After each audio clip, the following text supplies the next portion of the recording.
नमस्कार दोस्तों, स्वागत है आप सभी का हमारे चैनल भक्ति ज्ञान में। दोस्तों, आज मैं आपको श्रीमद् भागवत महापुराण की कथा का श्रवण करा रहा हूँ। आप सभी भक्तजन इस कथा को श्रद्धा पूर्वक मन लगाकर सुने। भगवान श्री कृष्ण आप सभी भक्तों के कष्टों को हर लेंगे और आप सभी की मनोकामना पूर्ण करेंगे। श्री मैत्रेय जी कहते हैं, विदुर जी, ध्रुव का क्रोध शांत हो गया है और वे यक्षों के गढ़ से निवृत्त हो गए हैं। यह जानकर भगवान कुबेर वहां आए। उस समय यक्ष, चारण और किन्नर लोग उनकी स्तुति कर रहे थे। उन्हें देखते ही ध्रुव जी हाथ जोड़कर खड़े हो गए। तब कुबेर ने कहा, श्री कुबेर जी बोले, शुद्ध हृदय क्षत्रिय कुमार, तुमने अपने दादा के उपदेश से ऐसा दुस्तज बैर त्याग दिया, इससे मैं तुम पर बहुत प्रसन्न हूँ। वास्तव में न तुमने यक्षों को मारा है और न यक्षों ने तुम्हारे भाई को। समस्त जीवों की उत्पत्ति और विनाश का कारण तो एकमात्र काल ही है। यह मैं तू आदि मिथ्या बुद्धि तो जीव को अज्ञानवश कृष्ण के समान शरीर आदि को ही आत्मा मानने से उत्पन्न होती है। इसी से मनुष्य को बंधन एवं दुखादि विपरीत अवस्थाओं की प्राप्ति होती है। ध्रुव, अब तुम जाओ, भगवान तुम्हारा कल्याण करें। तुम संसार पास से मुक्त होने के लिए सब जीवों में समदृष्टि रखकर सर्वभूतात्मा भगवान श्री हरि का भजन करो। वे संसार पास का विच्छेदन करने वाले हैं तथा संसार की उत्पत्ति आदि के लिए अपनी त्रिगुणात्मिका माया शक्ति से युक्त होकर भी वास्तव में उससे रहित हैं। उनके चरण कमल ही सबके लिए भजन करने योग्य हैं। प्रियवर, हमने सुना है कि तुम सर्वदा भगवान कमलनाभ के चरण कमलों के समीप रहने वाले हो, इसलिए तुम अवश्य ही वर पाने योग्य हो। ध्रुव, तुम्हें जिस वर की इच्छा हो मुझसे निसंकोच एवं निशंक होकर मांग लो। श्री मैत्रेय जी कहते हैं, विदुर जी, यक्षराज कुबेर ने जब इस प्रकार वर मांगने के लिए आग्रह किया, तब महामती ध्रुव जी ने उनसे यही मांगा कि मुझे श्रीहरि की अखंड स्मृति बनी रहे, जिससे मनुष्य सहजी दुस्तर संसार सागर को पार कर जाता है। इड़विड़ा के पुत्र कुबेर जी ने बड़े प्रसन्न मन से उन्हें भगवत स्मृति प्रदान की। फिर उनके देखते ही देखते वे अंतर्ध्यान हो गए। इसके पश्चात ध्रुव जी भी अपनी राजधानी को लौट आए। वहाँ रहते हुए उन्होंने बड़ी बड़ी दक्षिणा वाले यज्ञों से भगवान यज्ञ पुरुष की आराधना की। भगवान ही द्रव्य, क्रिया और देवता संबंधी समस्त कर्म और उसके फल हैं तथा वे ही कर्म फल के दाता भी हैं। सर्वोपाधि शून्य सर्वात्मा श्री अच्युत में प्रबल वेग युक्त भक्ति भाव रखते हुए ध्रुव जी अपने में और समस्त प्राणियों में सर्वव्यापक श्री हरि को भी विराजमान देखने लगे। ध्रुव जी बड़े ही शील संपन्न ब्राह्मण भक्त, दीन वत्सल और धर्म मर्यादा के रक्षक थे। उनकी प्रजा उन्हें साक्षात पिता के समान मानती थी।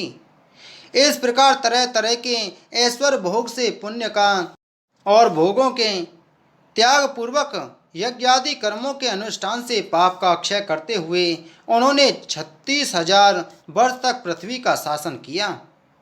जितेंद्रिय महात्मा ध्रुव ने इसी तरह अर्थ, धर्म और काम के संपादन में बहुत से वर्ष बिताकर अपने पुत्र उत्कल को राज सिंहासन सौंप दिया। इस संपूर्ण दृश्य प्रपंच को अविधार्चित स्वप्न और गंधर्व नगर के समान माया से अपने में ही कल्पित मानकर और यह समझकर कि शरीर, स्त्री, पुत्र, मित्र, सेना, भरा पूरा खजाना, जनाने महल, सुरम्य बिहार भूमि और समुद्र पर्यंत भूमंडल का राज्य, ये सभी काल के गले में पड़े हुए हैं। वे भद्र का आश्रम को चले गए। वहाँ उन्होंने पवित्र जल में स्नान कर इंद्रियों को विशुद्ध शांत किया। फिर स्थिर आसन से बैठकर प्राणायाम द्वारा वायु को वश में किया। तदंतर मन के द्वारा इंद्रियों को बाह्य विषयों से हटाकर मन को भगवान के स्थूल विराट स्वरूप में स्थिर कर दिया। उसी विराट स्वरूप का चिंतन करते करते वे अंत में ध्याता और ध्येय के भेद से शून्य निर्विकल्प समाधि में लीन हो गए और उस अवस्था में विराट स्वरूप का ही परित्याग कर दिया। इस प्रकार भगवान श्री हरि के प्रति निरंतर भक्ति भाव का प्रवाह चलते रहने से उनके नेत्रों में बार बार आनंदाश्रुओं की बाढ़ सी आ जाती थी। इससे उनका हृदय द्रवीभूत हो गया और शरीर में रोमांच हो आया। फिर देहाभिमान गलित हो जाने से उन्हें मैं ध्रुव हूँ इसकी स्मृति भी ना रही। इसी समय ध्रुव जी ने आकाश से एक बड़ा ही सुंदर विमान उतरते देखा। वह अपने प्रकाश से दसों दिशाओं को आलोकित कर रहा था, मानो पूर्णिमा का चंद्र ही उदय हुआ हो। उसमें से दो श्रेष्ठ पार्षद गदाओं का सहारा लिए खड़े थे। उनके चार भुजाएं थीं, सुंदर श्याम शरीर था, किशोर अवस्था थी और अरुण कमल के समान नेत्र थे। वे सुंदर वस्त्र, किरीट, हार, भुजबंद और अति मनोहर कुंडल धारण किए हुए थे। उन्हें पुण्य श्लोक श्री हरि के सेवक जान ध्रुव जी हड़बड़ाहट में पूजा आदि का क्रम भूलकर सहसा खड़े हो गए और ये भगवान के पार्षदों में प्रधान हैं ऐसा समझकर उन्होंने श्री मधुसूदन के नामों का कीर्तन करते हुए उन्हें हाथ जोड़कर प्रणाम किया। ध्रुव जी का मन भगवान के चरण कमलों में तल्लीन हो गया और वे हाथ जोड़कर बड़ी नम्रता से सिर नीचा करके खड़े रह गए। तब श्री हरि के प्रिय पार्षद सुनंद और नंदन ने उनके पास जाकर मुस्कुराते हुए कहा। सुनंद और नंद कहने लगे, राजन, आपका कल्याण हो। आप सावधान होकर हमारी बात सुनिए। आपने 5 वर्ष की अवस्था में ही तपस्या करके सर्वेश्वर भगवान को प्रसन्न कर लिया था। हम उन्हीं निखिल जगन्यंता सांगपानी भगवान विष्णु के सेवक हैं और आपको भगवान के धाम में ले जाने के लिए यहाँ आए हैं। आपने अपनी भक्ति के प्रभाव से विष्णु लोक का अधिकार प्राप्त किया है, जो औरों के लिए बड़ा दुर्लभ है। परम ज्ञानी सप्तऋषि भी वहाँ तक नहीं पहुँच सके। वे नीचे से केवल उसे देखते रहते हैं। सूर्य और चंद्रमा आदि ग्रह, नक्षत्र एवं तारागण भी उसकी प्रदक्षिणा किया करते हैं। चलिए, आप उसी विष्णु धाम में निवास करेंगे। प्रियवर, आज तक आपके पूर्वज तथा और कोई भी उस पद पर कभी नहीं पहुंच सके। भगवान विष्णु का वह परम धाम सारे संसार का वंदनीय है। आप वहां चलकर विराजमान हो। आयुष्मान, यह श्रेष्ठ विमान पुण्य श्लोक शिखामणि श्री हरि ने आपके लिए ही भेजा है। आप इस पर चढ़ने योग्य हैं। श्री मैत्रेय जी कहते हैं, भगवान के प्रमुख पार्षदों के ये अमृतमय वचन सुनकर परम भागवत ध्रुव जी ने स्नान किया। फिर संध्या वंदना आदि नित्य कर्म से निवृत्त हो मांगलिक अलंकार आदि धारण किए। बद्रिकाश्रम में रहने वाले मुनियों को प्रणाम करके उनका आशीर्वाद लिया। इसके बाद उस श्रेष्ठ विमान की पूजा और प्रदक्षिणा की और पार्षदों को प्रणाम कर स्वर्ण के समान कांतिमान दिव्य रूप धारण कर उस पर चढ़ने को तैयार हुए। इतने में ही ध्रुव जी ने देखा कि काल मूर्तिमान होकर उनके सामने खड़ा है। तब वे मृत्यु के सिर पर पैर रखकर उस समय अद्भुत विमान पर चढ़ गए। उस समय आकाश में दुदुम्भी, मृदंग और ढोल आदि बाजे बजने लगे। श्रेष्ठ गंधर्व गान करने लगे और फूलों की वर्षा होने लगी। विमान पर बैठकर ध्रुव जी ज्यों ही भगवान के धाम को जाने के लिए तैयार हुए, त्यों ही उन्हें अपनी माता सुनीति का स्मरण हो आया। वे सोचने लगे, क्या मैं बेचारी माता को छोड़कर अकेला ही दुर्लभ बैकुंठ धाम को जाऊंगा। नंद और सुनंदे ध्रुव के हृदय की बात जानकर उन्हें दिखलाया कि देवी सुनीति आगे आगे दूसरे विमान पर जा रही हैं। उन्होंने क्रमश सूर्य आदि सभी ग्रह देखे। मार्ग में जहाँ तहाँ विमानों पर बैठे हुए देवता उनकी प्रशंसा करते हुए फूलों की वर्षा करते जाते थे। उस दिव्य विमान पर बैठकर ध्रुव जी त्रिलोकी को पार कर सप्तर्षि मंडल से भी ऊपर भगवान विष्णु के नित्य धाम में पहुँचे। इस प्रकार उन्होंने अविचल गति प्राप्त की। यह दिव्य धाम अपने ही प्रकाश से प्रकाशित है। इसी के प्रकाश से तीनों लोक प्रकाशित हैं। इसमें जीवों पर निर्दयता करने वाले पुरुष नहीं जा सकते।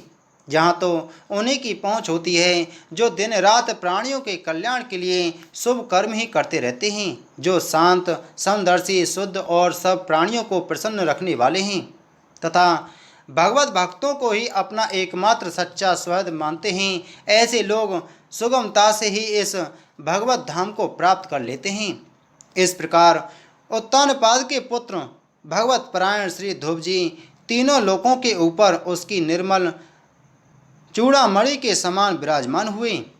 कुरुनंदन, जिस प्रकार दाएं चलाने के समय खम्भे के चारों ओर बैल घूमते हैं, उसी प्रकार यह गंभीर वेग वाला ज्योति चक्र उस अविनाशी लोक के आश्रय ही निरंतर घूमता रहता है। उसकी महिमा देखकर देवर्षि नारद ने प्रजेताओं की यज्ञशाला में बीणा बजाकर ये 3 श्लोक गाए थे। नारद जी ने कहा था, इसमें संदेह नहीं, पति परायणा सुनीति के पुत्र ध्रुव ने तपस्या द्वारा अद्भुत शक्ति संचित करके जो गति पाई है, उसे भागवत धर्मों की आलोचना करके वेदवादी मुनिगण भी नहीं पा सकते। फिर राजाओं की तो बात ही क्या है। अहो, वे 5 वर्ष की अवस्था में ही सौतेली माता के भाग्यवाणों से मर्माहत होकर दुखी हृदय से वन में चले गए और मेरे उपदेश के अनुसार आचरण करके ही उन अजय प्रभु को जीत लिया, जो केवल अपने भक्तों के गुणों से ही बस में होते हैं। ध्रुव जी ने तो 5-6 वर्ष की अवस्था में कुछ दिनों की तपस्या से ही भगवान को प्रसन्न करके उनका परम पद प्राप्त कर लिया, किंतु उनके अधिकृत किए हुए इस पद को भूमंडल में कोई दूसरा क्षत्रिय तथा क्या वर्षों तक तपस्या करके भी प्राप्त कर सकता है। श्री मैत्रेय जी कहते हैं, विदुर जी, तुमने मुझसे उदार कीर्ति ध्रुव जी के चरित्र के विषय में पूछा था, सो मैंने तुम्हें वह पूरा का पूरा सुना दिया। साधुजन इस चरित्र की बड़ी प्रशंसा करते हैं। यह धन, यश और आयु की वृद्धि करने वाला, परम पवित्र और अत्यंत मंगलमय है। इससे स्वर्ग और अविनाशी पद भी प्राप्त हो सकता है। यह देवत्व की प्राप्ति कराने वाला, बड़ा ही प्रशंसनीय और समस्त पापों का नाश करने वाला है। भागवत भक्त ध्रुव के इस पवित्र चरित्र को जो श्रद्धा पूर्वक बार बार सुनते हैं, उन्हें भगवान की भक्ति प्राप्त होती है, जिससे उनके सभी दुखों का नाश हो जाता है। इसे श्रवण करने वालों को शील आदि गुणों की प्राप्ति होती है। जो महत्व चाहते हैं, उन्हें महत्व की प्राप्ति कराने वाला स्थान मिलता है। जो तेज चाहते हैं, उन्हें तेज प्राप्त होता है और मनुष्यों का मान बढ़ता है। पवित्र कीर्ति ध्रुव जी के इस महान चरित्र का प्रातः और सायंकाल ब्राह्मण आदि द्विजातियों के समाज में एकाग्र चित्त से कीर्तन करना चाहिए। भगवान के परम पवित्र चरणों की शरण में रहने वाला जो पुरुष इसे निष्काम भाव से पूर्णिमा, अमावस्या, द्वादशी, श्रवण नक्षत्र, तिथि क्षय, व्यतिपात, संक्रांति अथवा रविवार के दिन श्रद्धालु पुरुषों को सुनाता है, वह स्वयं अपने आत्मा में ही संतुष्ट रहने लगता है और सिद्ध हो जाता है। यह साक्षात भगवत विषयक अमृतमय ज्ञान है। जो लोग भगवत मार्ग के मर्म से अनभिज्ञ हैं, उन्हें जो कोई इसे प्रदान करता है, उस दीन वत्सल कृपालु पुरुष पर देवता अनुग्रह करते हैं। ध्रुव जी के कर्म सर्वत्र प्रसिद्ध और परम पवित्र हैं। वे अपनी बाल्यावस्था में ही माता के घर और खिलौनों का मोह छोड़कर श्री विष्णु भगवान की शरण में चले गए थे। कुरुनंदन, उनका यह पवित्र चरित्र मैंने तुम्हें सुना दिया। बोलो श्रीमद्भागवत महापुराण की जय। बोलो श्री कृष्णचंद्र महाराज की जय।